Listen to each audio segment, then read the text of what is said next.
धारण कर नटराज कहलाते हैं, जो आज हमारे इस नाट्य प्रस्तुति के दर्शक के रूप में इस स्थान और भवन के कण कण में व्याप्त हैं। वैसे कपाल रूपी ब्रह्मांड के धारक भगवान शिव आप सबको सुयश और गौरव प्रदान करें।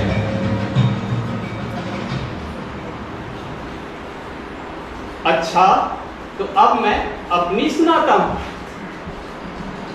मैं बहुत विकल था। मेरी पत्नी मुझसे रूठ गई थी, लेकिन क्यों यह मैं नहीं बताऊंगा। रहस्य की बात है। तो आज उसे मनाने का बहुत ही बढ़िया उपाय मिल गया है मुझे। वह क्या? वह यह कि इस परिषद ने मुझे नाट्य प्रस्तुति के लिए आमंत्रित किया है और इसमें भाग लेने के बहाने मैं उसे बुलाऊंगा। तो जाऊं? हाँ, समझ गया, जाता हूं। आर्ये, आर्ये, आर्ये, क्या है? क्या है? तुम तो भक्तों भावनाओं की तरह विलास करते हो, तो आज मेरा स्मरण क्यों कर रहे हो?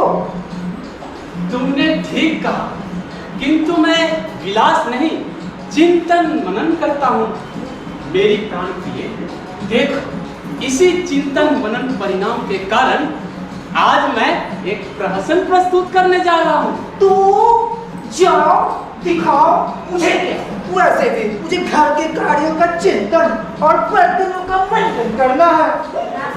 अरे जरा रुको तो। तुम्हारे ऊपर तो हमेशा वायुदेव आंधी के रूप में सवार रहते हैं। अरे मैं तो इसे तुम्हारे साथ दिखाना चाहता हूँ। क्या? और ऐसा करने का निर्देश तुम्हें किसी और ने दिया है? नहीं नहीं, मैंने स्वयं यह निर्णय लिया है, क्योंकि मैं जानता हूँ तुम सर्वगुण संपन्न हो और इस पूरे कांचीपुरम में तुम्हारे जोर की कोई नहीं। और क्या है, जब तुम ऐसा करोगी तो परिषद की विशेष कृपा दृष्टि प्राप्त होगी। तो यह तो तुम्हारे लिए ही अच्छा है ना?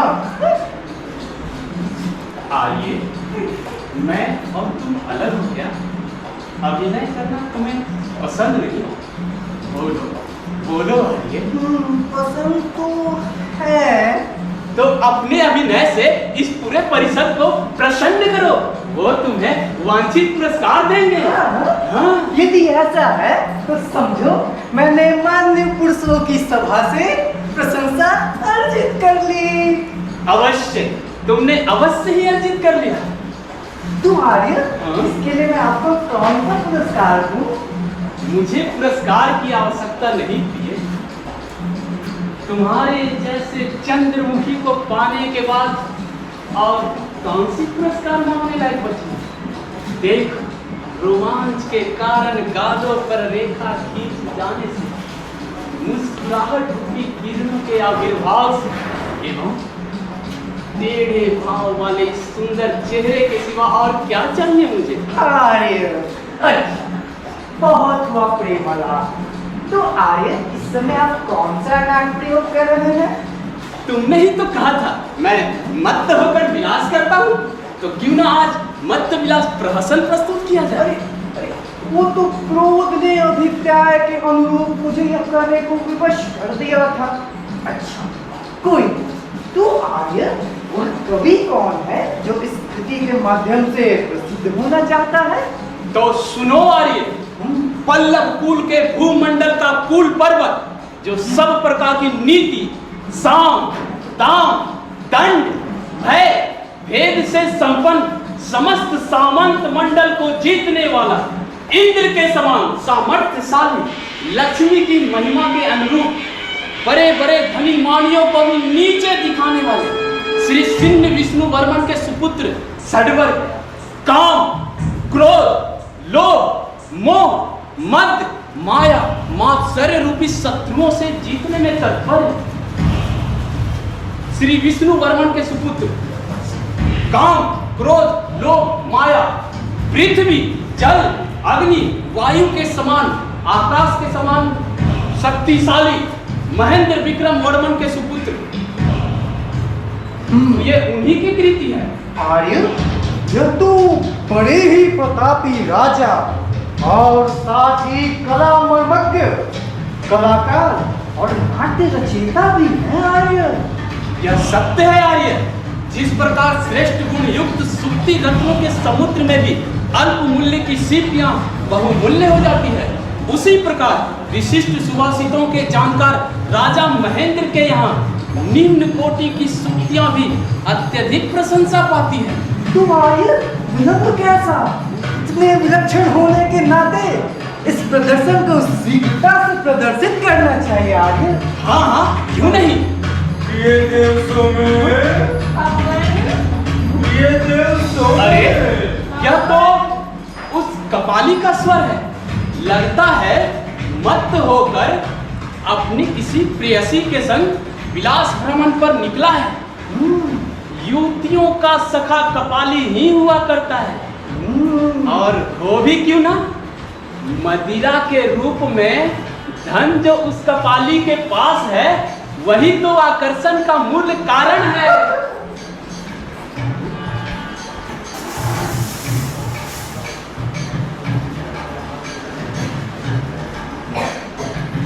प्रिय देवसों में, यह सत्य ही है कि तपस्या के द्वारा इच्छा अनुसार उपलब्ध होते हैं। क्योंकि तुमने उत्कृष्ट व्रत का विधिवत अनुष्ठान के द्वारा क्षण भर में ही दूसरा अद्भुत रूप पा लिया है, जिससे तुम्हारे मुखमंडल पर पसीने की छोटी छोटी बूंदे आ गई। विक्रम युक्त है। तुम मतवाली की तरह व्यवहार कर रही हो,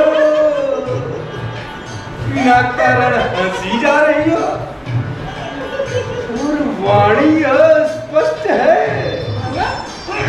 ये देखो, तुम्हारी दोनों आंखें लाल तथा चंचल हो गई हैं।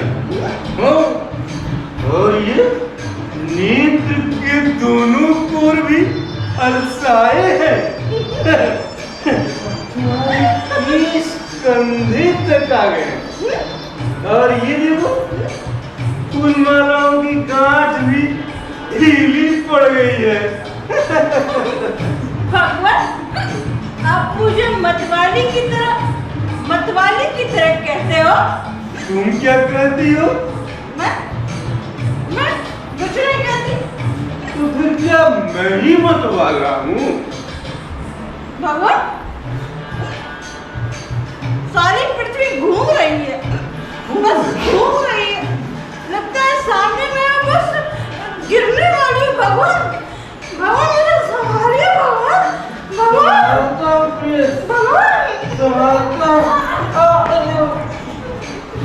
सोमदेवा, क्या तुम मुझसे क्रोधित हो गई हो?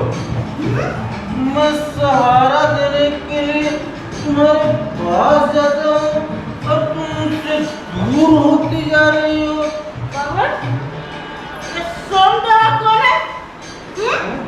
आश्चर्य, आपके द्वारा नतमस्तक होकर प्रणाम करने के बाद भी सोमदेवा क्रोधित है और आपसे दूर होती जा रही है। क्या तुम ही सोमदेवा हो? भगवान, अरे सोमदेवा नहीं, देव सोमा। भगवान, आपको सोमदेवा इतनी प्यारी है कि आप मेरा नाम भी नहीं ले पा रहे। प्रिय, सुधा मत हो जाने के कारण सरल पदों में उलट फेर हो गया। मेरा कोई अपराध नहीं है। आपका अपराध नहीं है, ये सब मदिरा का प्रभाव है। ये मदिरा का प्रभाव मुझ पर ही इस प्रकार क्यों पड़ रहा है? अच्छा, ठीक है, आज से मैं मदिरा पान छोड़ता हूँ। भगवान नहीं, मेरे कारण मदिरा पान मत छोड़िए। तब तो मैं ठीक नहीं, व्रत भंग करना ठीक नहीं भगवान। ओम नमः शिवाय, ओम नमः शिवाय, ओम नमः शिवाय। भगवान ठीक है, मदिरा पान और प्रेम ही मोक्ष का मार्ग है, ऐसा प्रभु ने भी कहा है। किंतु भगवान बहुत लोग तो कुछ और ही तरह से मोक्ष के मार्ग का वर्णन करते हैं। अरे प्रिय कल्याणी, वे तो मिथ्या दृष्टि, शून्यवादी और नास्तिक हैं। का सिद्धांत कहता है क्या? कि जैसा कारण वैसा परिणाम, और वे अपने सिद्धांत के उल्टा ही करते हैं। कारण के रूप में शरीर को कष्ट देते हैं और कहते हैं कि परिणाम के रूप में सुख मिलेगा। भला ये कैसे संभव है? शांतम पापम, शांतम पापम, शांतम पापम, शांतम पापम। निंदा के लिए भी पापियों का नाम नहीं नहीं लेना लेना चाहिए। नहीं। ये पापी बालों को मुड़वाने, हाँ। स्नान आदि नहीं करने, भोजन के समय को नियम में बांधने, मैले वस्त्र आदि पहनने की प्रेरणा देकर सर्वसाधारण को कष्ट देते हैं। ओह ओह, समय निंदित पौधों का नाम लेने से निर्जीवा पवित्र। भगवान तो क्यों नहीं किसी मदिरालय में चला जाए? इसे पवित्र करने के लिए इसे सुरा से ही धोना पड़ेगा। भगवान बिल्कुल तो चलिए मदिरा, चलिए।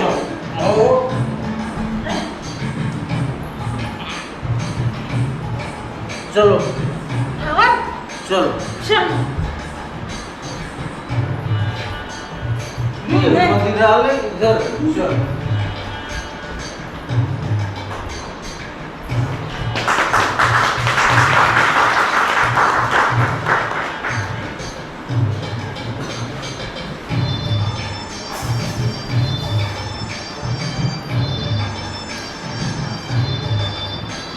प्रिय, भगवान इस कांचीपुरम की विभूति तो वर्णनातीत है। कैसे? देखती हो क्या?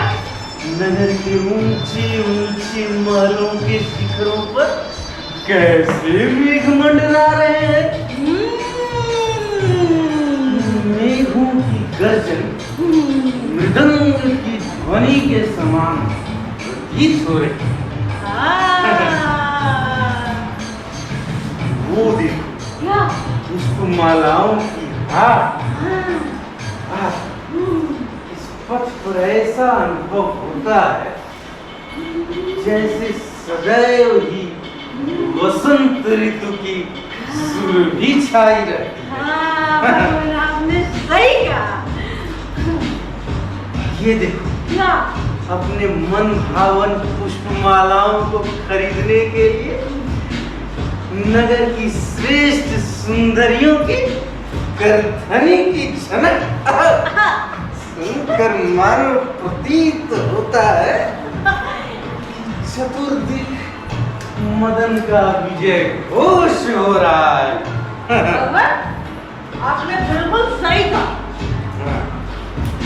देवी मदिरा की भांति ये कांचीपुरम नगर भी श्रेष्ठ और मधुर है। भगवान भगवान वो देखिए मत्स्यशाला का ध्वज यहाँ पहुंच गया। मत्स्यशाला नहीं प्रिय, तो यज्ञशाला कहो, यज्ञशाला। कैसे? यह यज्ञ स्थान की शोभा का अनुकरण करता है। ये देखो, क्या? मध्यशाला की ध्वजा का स्तंभ यज्ञ स्तंभ के रूप में है। यज्ञ स्तंभ के रूप में। वाह! यही सोमरस है। वाह! मतवाले पियक्कड़ ही ऋत्विज है।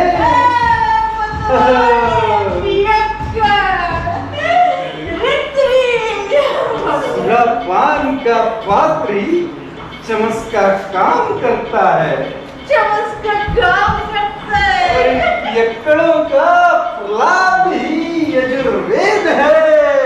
पियक्कड़ का प्रलाप ही और इन पियक्कड़ों का गान ही सामवेद है।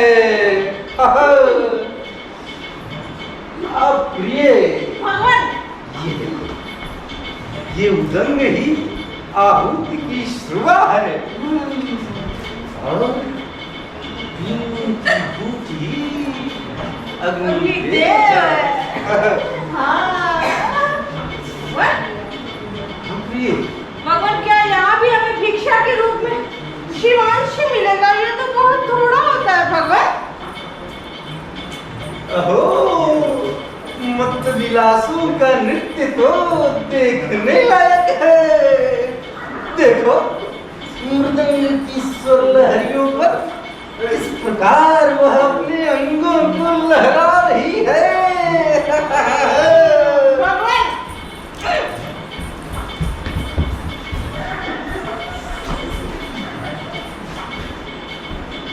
भगवान हाँ प्रिय, आपने प्रिय,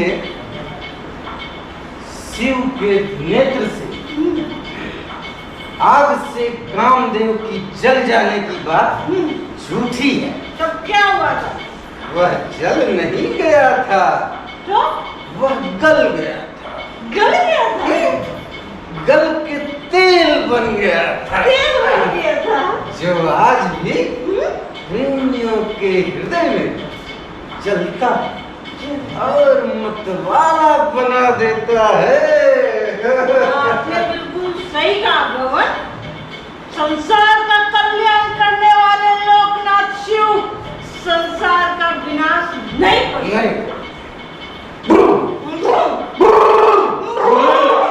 भगवती भिक्षाम देहि, भगवती भिक्षाम देहि। लीजिए, ग्रहण कीजिए। ग्रहण कर। प्रिय, मेरा कपाल कहाँ है? कपाल नहीं दिख रहा। भगवान मुझे भी नहीं दिख रहा है। कहाँ है कपाल? अबो, लगता है उसी मदिरालय में छोड़ आया हूँ। तो चलो लौट के देखो। भगवान हाँ प्रिय। आदर पूर्वक दी हुई भिक्षा का तिरस्कार करना यह तो अधर्म है। तो हमें क्या करना चाहिए? विपत्ति के समय में कपाल के अभाव में इसे कुर्सी में ही ले लो। हाँ, ऐसा ही करती हूँ। भगवती चलो। भिक्षाम दे। लीजिए, ग्रहण कीजिए।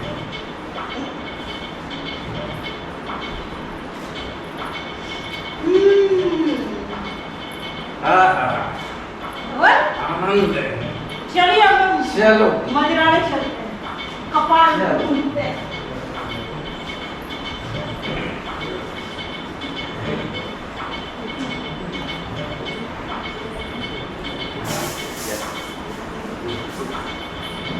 यहाँ भी कहीं दिखाई नहीं देता। हाँ, हे महेश्वरों, क्या आप लोगों ने मेरे भिक्षा पात्र कपाल को यहाँ देखा है? नहीं, हमने नहीं देखा है।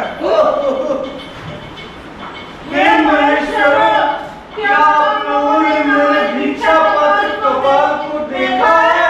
नहीं, हम लोगों ने नहीं देखा है। हाय, मैं मारा गया। मेरी सारी तपस्या नष्ट हुई। अब मैं कैसे कपाली बनूंगा?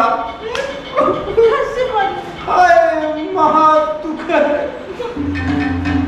इस पवित्र पात्र में कभी जलपान, हाँ, तो कभी मदिरा पान, कभी भोजन, और हमेशा तकिए के रूप में शयन करने में मेरा बहुत अधिक उपकार किया था। आज उस उसका अभाव अच्छे मित्र के वियोग के समान पीड़ा दे रहा है। मैं मारा गया।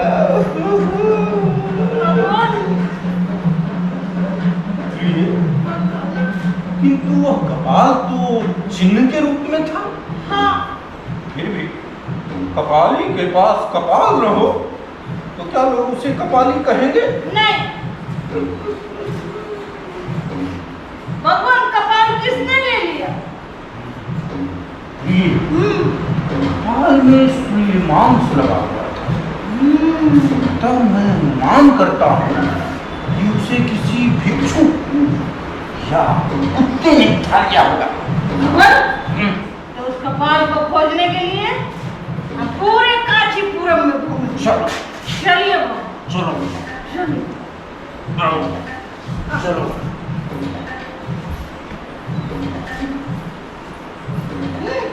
भगवान मदिराले उधर रखिए।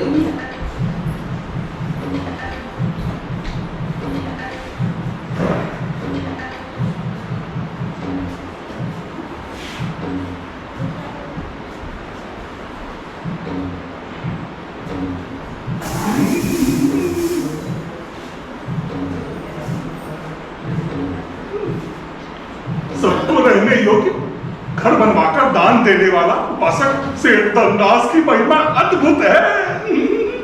मुझे मेरा मन चाहा स्वादिष्ट तथा रुचिकर रस रंग और गंध से युक्त विभिन्न प्रकार के मत्स्य एवं मांस वाले व्यंजन की भिक्षा प्राप्त हुई है। तो अब मैं राजविहार जाता हूँ। अच्छा, मुझे ये समझ नहीं आता है कि अत्यंत दयालु भगवान बुद्ध ने महलों में निवास, सुंदर सेज लगे पलंग पर शयन, पहले प्रहर में भोजन, अपराह्न में मीठे रसों का पान, 5 सुगंध युक्त तांबूल, रेशमी वस्त्र पहनने इत्यादि के उपदेशों से संघ के ऊपर कृपा की है। तो स्त्रियों से प्रेम और मदिरापान का विधान क्यों नहीं रखा होगा? इन सब का विधान भी बुद्ध के धर्म ग्रंथ में अवश्य होना चाहिए। मैं समझता हूं इन निरुत्साही दुष्ट जड़ वृद्ध बौद्धों ने हम नवयुवकों से चाहकर इस पीतक ग्रंथ से स्त्री प्रेम और सुरापान के विधान को हटा दिया है, अवश्य हटा दिया है। तो क्यों ना मैं बुद्ध के धर्म ग्रंथ को मूल पाठ को प्राप्त करूं, उसके बाद संपूर्ण संसार में बुद्ध के संपूर्ण ग्रंथ को प्रचार करूं और संघ के नवयुवकों का कल्याण करूंगा। तो मैं चलता हूं।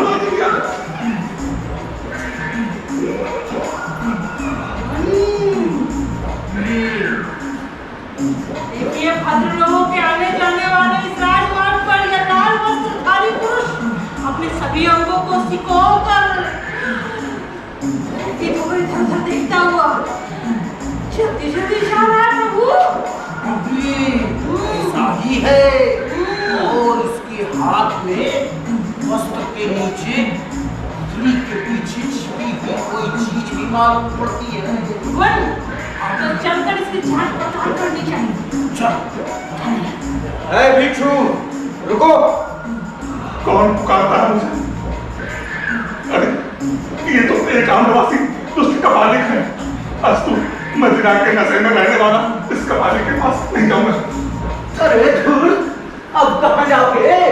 बड़ी कंपनी की सेवा करने वाला, क्या बात है? इसके साथ तो सुंदर रूप वाली सेविका भी है। भिक्षु, तुम्हारे हाथ में वस्त्र के भीतर जो छिपा है उसे मैं देखना चाहता हूँ। अरे इसमें देखने लायक क्या है? यह तो केवल भिक्षा प्राप्त है। इसीलिए तो देखना चाहता हूँ। अरे वो उपासक, ऐसा नहीं करना चाहिए। ये छिपाए हुए ही ले जाना चाहिए। अच्छा, यह भी ठीक ही है। इसी तरह छिपाने के लिए ही बुद्ध ने पूरे वस्त्र धारण करने का उपदेश जो दिया है। ठीक है, ऐसा ही समझो। यह तो समृद्ध सत्य है, अर्थात छिपाया हुआ सत्य है। मैं तो वास्तविक सत्य को जानना और देखना चाहता हूँ। अब बहुत हुआ मजाक। मेरे भिक्षा ग्रहण करने का समय बीता जा रहा है, मैं जा रहा हूँ। अरे जाते ना हो, अब मेरा कपाल दो। बुद्धाय नमः, बुद्धाय नमः। अरे खरपटाई नमः कहो, जिसने चोर शास्त्र की रचना की है। अरे मैं तो कहूंगा कि इस क्षेत्र में भी खरपट से भी बढ़ चढ़कर बुद्ध ही आगे हैं, जिन्होंने वेदांत शास्त्रों से, उपनिषदों से, महाभारत से अर्थों को ग्रहण करके अपने कोश में भर लिया। भगवान, जैसे कोई व्यक्ति दूसरे के घर में डाका डालकर उसके धन को ग्रहण कर अपना बना लेता है, ठीक उसी प्रकार बुद्ध ने भी अन्य धर्म ग्रंथों से अर्थ को ग्रहण करके अपने काव्य कर्म में रख दिया है। तुम उसी के चेले हो ना जी। शांतम पापम, शांतम पापम, शांतम पापम। दुराचारी का पाप किसी प्रकार शांत नहीं होता। भगवान, आप थके जैसे लग रहे हैं। ये कपाल सरलता से प्राप्त होने वाली नहीं है, इसलिए इस गोसिंग से मदिरा पानकर शक्तिशाली होकर इससे बात करें, ग्रहण करें। भगवान, तुम भी अपनी थकावट जैसी आपकी आज्ञा। प्रिय, भगवान, यह तो हमारा अपकार करने वाला है, हाँ, किंतु अपना तो सिद्धांत है बराबर बराबर बांटने का। बाकी बची मदिरा उस आचार्य को भी दे दो। नहीं, देख देख, जैसी आपकी आज्ञा। लीजिए, ग्रहण कीजिए। अरे ये मनचाही चीज तो अपने आप प्राप्त हो रही है। दोस्त केवल इतना है कि महात्मा लोग देख न ले।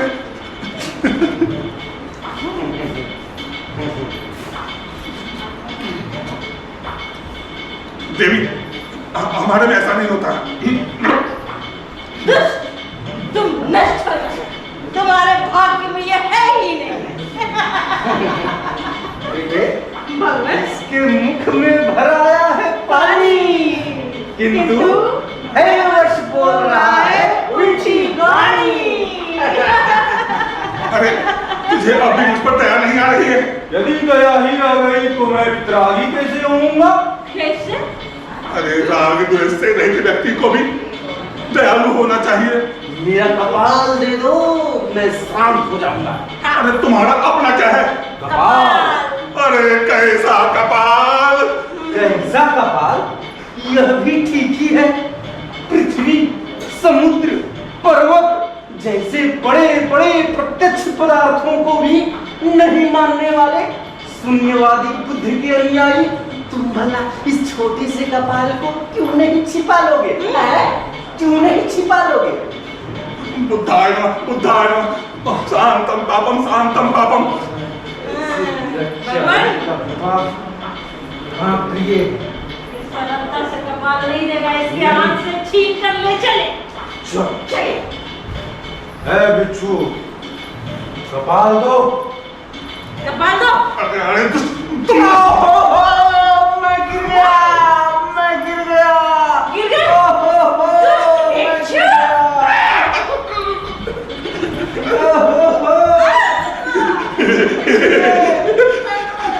बुद्ध भगवान का विज्ञान भी ठीक है, जिन्होंने मुंडन सिखाया है।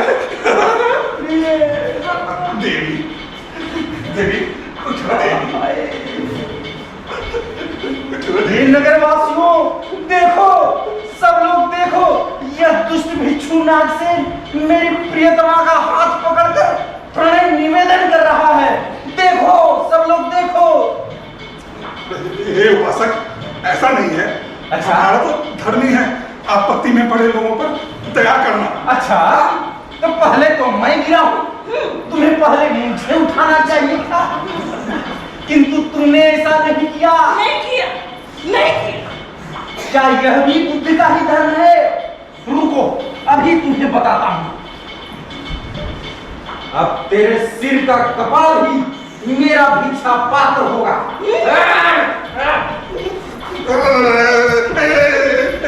ये दुख है, ये दोषारोपण है, ये दोषारोपण है। अरे ये दुख है, देखो नगरवासी, दुख है।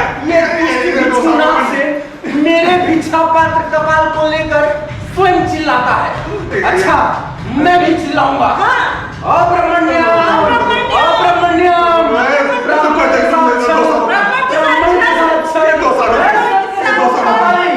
क्यों चिल्लाते हो? हे बदरूकल, यह दुष्ट भिक्षु नाग से मेरे भिक्षा पात्र कपाल को लेकर देना नहीं चाहता। अच्छा, दुष्ट आत्मा मेरी प्रेमिका को लुभाता था, से प्रतिशोध लेने का क्या अवसर है? ओ नागसेन, क्या ये सत्य सोम कपाली सत्य कह रहा है? हे महाशय, ऐसा नहीं, मेरा आचरण धर्म के अनुरूप है। जो चीज नहीं दी गई है उसे ना लेना, झूठ से अलग रहना, ब्रह्मचर्य व्रत का पालन करना, जीव हिंसा ना करना, असमयिक भोजन से अलग रहना ही हमारी शिक्षा के पद है। मैं तो अपने बुद्धि के शरण में हूं। यदि इसका ऐसा ही सिद्धांत है तो इसमें विरोध कैसा? अरे हमारा भी तो झूठ न बोलने का सिद्धांत है। दोनों ही सिद्धांत युक्ति संगत, तो निर्णय कैसे होगा? निर्णय का आधार है कि प्रत्यक्ष को प्रमाण की आवश्यकता नहीं हो। प्रत्यक्ष, प्रत्यक्ष क्या है? ये महाशय, भगवान, इसके जीवन के भीतर छिपा हुआ हमारा कपाल है। क्या तुमने सुना? क्या ये सत्य है? हे महाशय, ये कपाल किसी दूसरे का नहीं है। अगर नहीं है तो दिखाओ, दिखाओ। अच्छा ठीक है, मैं दिखाता हूँ। ऐसे सत्य सामने आ गया। देखो, देखो, सत्य सामने आ गया। कैसा सत्य सामने आ गया? अच्छा बताओ, ये कपाल किस रंग का है? इसमें बताना क्या है? कौवे से भी काला है यह कपाल। अरे यही तो इसीलिए स्वयं सिद्ध हो गया कि ये कपाल तुम्हारा नहीं, मेरा है। अरे रंग बदलने में ही तो तुम लोग सिद्धस्त हो। देखो, यह वस्त्र पहले मृणाल तंतु की भांति सफेद था, जिसे इसने प्रातःकालीन सूर्य के समान लाल रंग में रंग डाला है। इसी गिरवे वस्त्र में ढके ढके यह कपाल उजला से काला हो गया होगा। अभाग्नि में तो नष्ट हो गई, हाय, नष्ट हो गई। ब्रह्मा के शिष्य कपाल की भांति सभी गुणों से युक्त, हाय, पूर्णिमा के चंद्रमा के समान दर्शनी है, जिससे हमेशा मदिरा की गंध आती थी। मेरे इस कपाल की याद तो नशा हो गई है, मैं नष्ट हो गई, नष्ट हो गई। संताप करना व्यर्थ। उठो, यह फिर से पवित्र हो जाए। हाँ? क्या? मैंने सुना है कि बड़े बड़े जीवधारी प्रायश्चित के द्वारा फिर से पवित्र हो जाते हैं। या भगवान, ऐसा हो जाएगा? बदरूकल, ऐसा है कि नहीं? आपने आगम के अनुसार ही कहा। हे महोदय, मैं अब तक आपसे भी विवाद करूं। यदि यह आपका कपाल है तो लीजिए, लिख लीजिए। सचमुच? क्या बुद्ध ने भी दान धर्म का इसी तरह पालन किया था? अरे अब मैं किसकी शरण में जाऊं?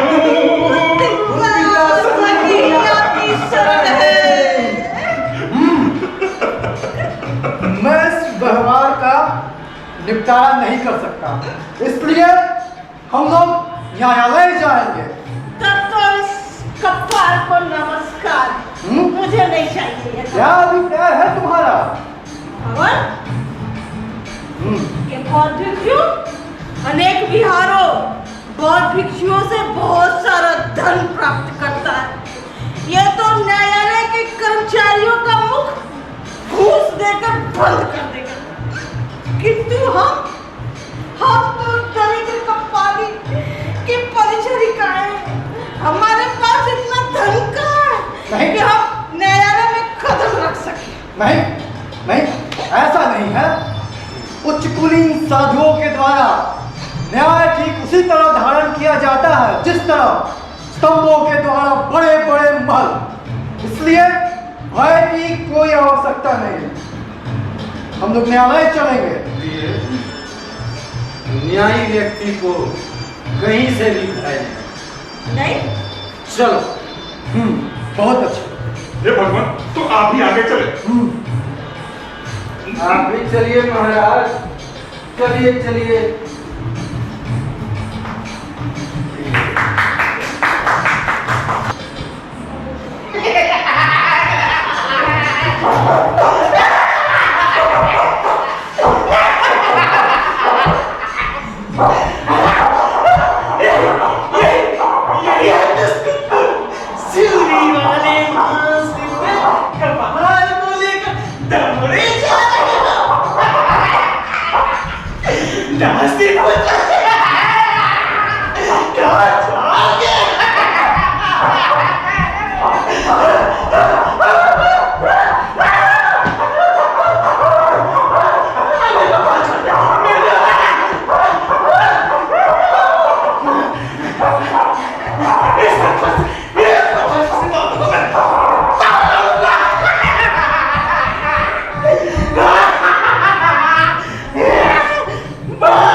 ये महापाशुपति इसके योग है।